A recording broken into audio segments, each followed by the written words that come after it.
एक बार मैं पेरिस गया, पेरिस मानी फ्रांस की राजधानी, और जिसके घर में रुका हुआ था वो गोरी महिला थी। गोरी मानी वही फ्रांस की थी। 9 दिन रहा मैं उसके यहाँ। रोज अपने ठाकुर जी थे साथ में, उनको आरती उतारूं, तो उसको मालूम था वो यहाँ पर आती है, अभी भी वो जिंदा है, लगभग 90 से ऊपर चल रही है। फ्रांसीसी महिला है, तिलक करती है, एकादशी का व्रत, राम मंत्र का जप। तो वो जब आई तो उसको मालूम था कि आरती में जाया जाता है, तो जो ही आरती घंटी सुनाई पड़े तो आरती में आकर के खड़ी हो जाती थी, चरणामृत लेती थी। जिस दिन मुझे चलना था, पूजा किया, चंदन लगाया उसको मैंने ठाकुर जी का, और जब वो एयरपोर्ट छोड़ने के लिए आई तो वो चंदन उसके मस्तक पर लगा हुआ था। और कुछ रूल होते हैं विदेश में कि फ्लाइट में कितना वजन आप लेकर के चल सकते हो। अभी 50 किलो का नियम है कि 2 सूटकेस, वो सभी में नहीं, अलग अलग रूल होते हैं कुछ एयरलाइनों के। तो इस प्रकार से 50 पाउंड 23 किलो, तो इस तरह लेकर के चल सकते। तो उसमें पता नहीं कितना था, कैसेट वैसेट सब लेके चलते थे, पुस्तकों का अलग वजन होता था, दुगना ही वजन था। और जब वहां पर पहुंचे रखने के लिए, जब उसको तौला गया तो गोरी लेडीज ने देखा, उसने कहा too much weight, I can't allow, ज्यादा वजन है, हम अलाउ नहीं कर सकते। फिर उसने साथ में खड़ी हुई उस गोरी महिला को देखा, उसको चंदन लगा हुआ था। उसने कहा व्हाट इज दिस, ये तुम्हारी चंदन में ये मस्तक पर क्या लगा है? तो उसने बड़े भाव के साथ में कहा this is blessing of Swami ji, ये स्वामी जी का आशीर्वाद है। When he comes and he do prayer, after that he give me the chandan, this is prasad of Ram ji. तो उसने बड़े भाव से कहा can I get also? Not just now, because the prayer has finished, सुबह हो चुकी है अब। Okay, this is my prayer, this is my request, whenever you are coming again in this country, so please give me also this blessing. इसके साथ में allow किया, कहा जाने दो।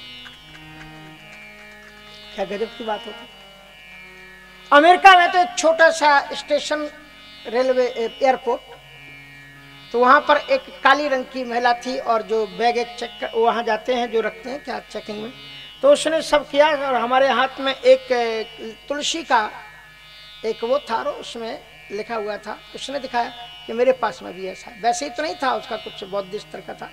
और उसने कुछ पूछा कि आप किसके उपासक हैं? तो मैंने कृष्ण का, भगवान का। तो उन्होंने कहा can you show, have you the picture of the God? हमने कहा यस। तो हमने भगवद गीता दिखा दी, ऊपर में चित्र छपा हुआ था। Oh your god is so beautiful, इतने सुंदर है तुम्हारे भगवान। यस। तो उसके बाद में उसने जल्दी वहां का काम पूरा किया, और फिर मैं अंदर वेटिंग करते ना, फिर वो सब काम निपटा करके वहां आ गई, बैठी रही। उस बाद में हमारा एड्रेस लिया, फोन लिया, और उसके बाद में बोला कि आप कहाँ जा रहे हैं? मैंने कहा न्यूयॉर्क। तो वहाँ बोले मेरा वहाँ प्रवचन चलना है, मे आई कम आल्सो देयर? हमने कहा yes you may come, you are invited. अब 25-27 वर्ष की लड़की थी। अब दूसरे के घर में एक लड़की को अमेरिका में बुलाना थोड़ा डिफिकल्ट तो था, पर उसकी चूंकि विदेश की थी, उसके मनोभाव को मैं तोड़ना नहीं चाहता था। हमने कहा यस यू आर वेलकम। अब वो आई, अब उसको क्या मालूम इनका कल्चर क्या है। कभी कभी ना अपने देश में बड़े गरीब लोग रहते हैं, और सबसे ज्यादा गरीब बॉम्बे में रहते हैं। जो फिल्मों में काम करती है ना लड़कियां, वो लोग कितनी गरीब होती, कपड़े नहीं होते पहनने के लिए उनके पास। कभी कभी हम जब गरीबों में कपड़े बांटते हैं तो मन आता है कि बॉम्बे की फिल्मों में काम करने वाली लड़कियों को कपड़े बांटो, इनके पास में कपड़े नहीं है, बेचारे तन नहीं ढक पाते। दुशासन ने द्रौपदी का चीरहरण किया था, उस पर महाभारत हुआ। और आज जो बेटियां नग्न हैं, इनका चीरहरण कौन कर रहा है? इनसे प्रश्न पूछो, इनका चीरहरण आज के स्वतंत्र भारत में कौन कर रहा है? एक बात को नोट कर लेना हमारी बहनें और बेटियां, बहुत ध्यान से सुने। यदि कोई महात्मा बेटियों की ड्रेस के ऊपर कुछ संयम की बात बोल दे तो हमारे देश की मीडिया खिलाफ हो जाती। तो आप निर्णय लोगे कि हम क्या पहनेंगे, और उसके खिलाफ जो भी हो सकता है, कोई नेता बोल जाए, कोई कुछ बोल जाए कि ये कट्टरपंथा और ये फलाना ढिकाना। लेकिन ध्यान रखना, रामायण में और भागवत में एक बड़ी सुंदर बात है। दुर्गा सप्तशती में भगवती कहती है मैं कहाँ किसके यहाँ रहती हूँ? यहाँ श्री स्वयं सुकृति नाम, यहाँ श्री स्वयं सुकृति नाम हृदय सुबुद्धि पापात्मनाम कृतधियाम हृदय सुबुद्धि, और श्रद्धा या श्री स्वयं सुकृतिनाम भवनेषु लक्ष्मी, पापात्मनाम कुल धियाम हृदय सुबुद्धि, श्रद्धा सताम कुल जन प्रभवस्य लज्जा। और क्या तो वो हम नीचे की बात कहना चाहते थे। यहाँ श्री स्वयं सुकृति नाम भवनेषु लक्ष्मी, पापात्म नाम कुल धियाम हृदय बुद्धि, श्रद्धा सताम कुलजन प्रभवस्य लज्जा। जो अच्छे परिवारों की बेटियां हैं, अच्छे परिवारों की माताएं हैं, अर्थ संपन्न है, अर्थ का संपन्न रुपया पैसा से नहीं है, जो अपने संस्कारों से संपन्न है वही रिचे है। और तुम्हारे पास संपत्ति कितनी भी बनी रहे, अगर तुम्हारे पास में संस्कार नहीं है तो तुमसे गरीब दुनिया में कोई नहीं है। इसलिए अपने धन को कमाओ। उसमें कहा श्रद्धा सताम कुलजन प्रभवस्य लज्जाम, श्रद्धावान कुलवान लोगों के घरों की बेटियों के अंदर में मैं किस रूप में रहती हूं? लज्जा के रूप में रहती हूं। जिन बेटियों में लज्जा नहीं है उनके यहां पर देवी नहीं है। हनुमान जी महाराज रावण से कहते हैं कि बसन हीन नहीं सोहे सुरारी, और सब भूषण भूषित वर नारी। इसलिए मर्यादा अपनी बनाओ। भागवत की कथा का मतलब ही यही है कि हम अपने आप के जीवन को संभालें। बड़ी सुंदर बात है। तो ये द्रौपदी, द्रौपदी का परम पावन चरित्र। हाँ, तुम्हें उस बेटी की बात तो सुना दो। वो न्यूयॉर्क आई, जिसके यहाँ था, मैंने उनको समझाया। हमने कहा एक बेटी है, मुझे मालूम नहीं किस धर्म की है क्या है, पर वो आ रही। बोले हाँ स्वामी जी वेलकम है। उनको एयरपोर्ट लेने के लिए गए। अब वो बेचारी वैसी आई, स्वरूप से तो एकदम काली थी, अफगानी थी कि कहाँ की थी, अब जिस भी कंट्री की हो, वहाँ उसके माँ बाप ने जन्म दिया था उसको। लेकिन आधी ऊपर से बिना कपड़े की थी, आधे नीचे से बिना कपड़े की थी। अब जब वहां पर पहुंची तो पहुंचने के बाद में फिर उसने देखा वहां पर जो लोग थे वो तो फुल सूट पहने, और वो गला भी ना दिख जाए उसके लिए एक दुपट्टा डाले। तब वो देख करके उसको लगा कि कल्चर कुछ दूसरा है और मैं दूसरे कल्चर से आ गई हूं। अब वो छोटा सा कपड़ा बार बार ऐसे ऐसे करने की कोशिश करी। तो जिसके घर में मैं गया हुआ था उसको समझ में आ गया कि बेचारी जानती नहीं थी, आई थी। तो आप कहे तो मैं इसको दुपट्टा दे दूं? हमने कहा पूछ लो उससे। तो उन्होंने दुपट्टा दिया।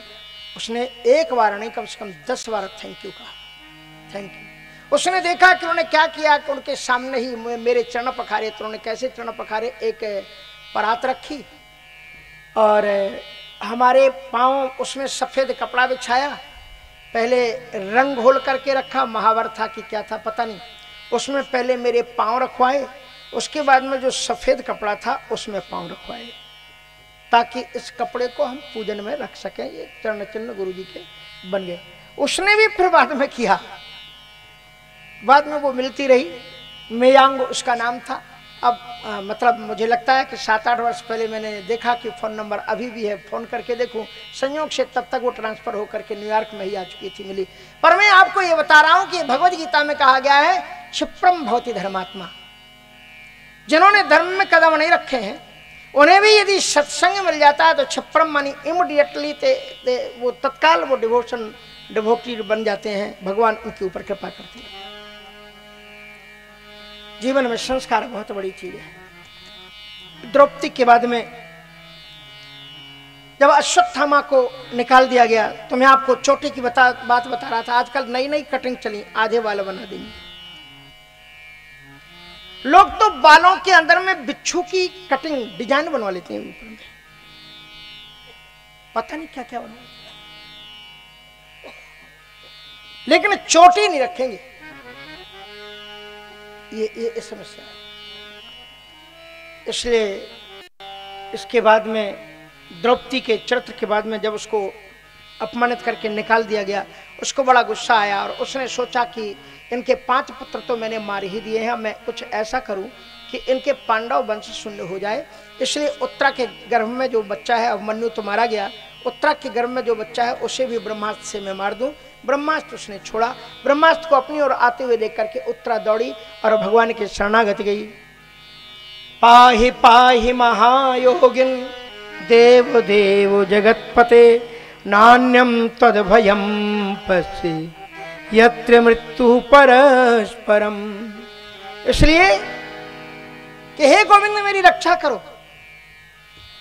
कहा किससे डरा? इस बाण से डर रही हो? कहा नहीं, इस बाण से नहीं डरती।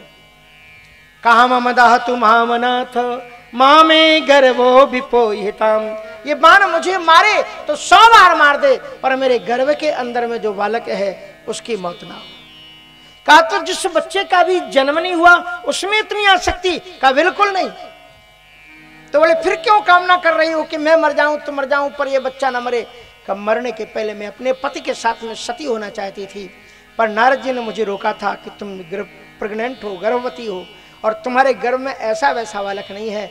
इतना महान भागवत है जिसके लिए भगवान का वाणी में विग्रह भागवत के रूप में अवतार होगा, इसलिए तुम ऐसी महान बेटे की मां बनने जा रही हो। तब से मैं एक आशा में जी रही हूं कि मेरे गर्भ में आपका भक्त है। हे गोविंद मैंने कोई शकल नहीं किए, मैं मरूं तो मर जाऊं, पर मेरे गोविंद मेरे गर्भ के अंदर में आपके भक्त की मृत्यु ना हो, बस यही मैं चाहती हूं। भगवान ने कहा कि कितना सुंदर सद्भाव है।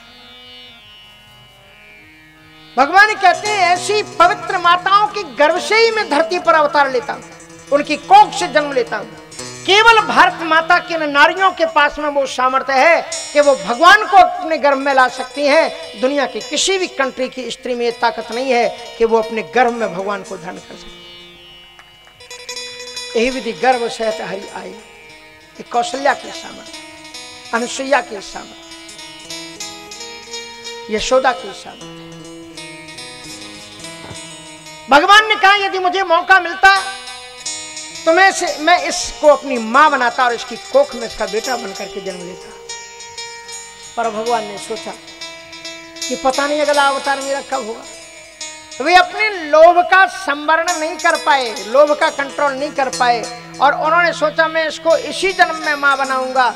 और परीक्षित को बचाने के बहाने भगवान अंगुष्ठाकार रूप धारण करके उत्तरा के गर्भ में चले गए और परीक्षित की रक्षा की। जुगोपे कुक्षम गत्यात चक्रो मातुश्च में यहाँ शरणम गताया।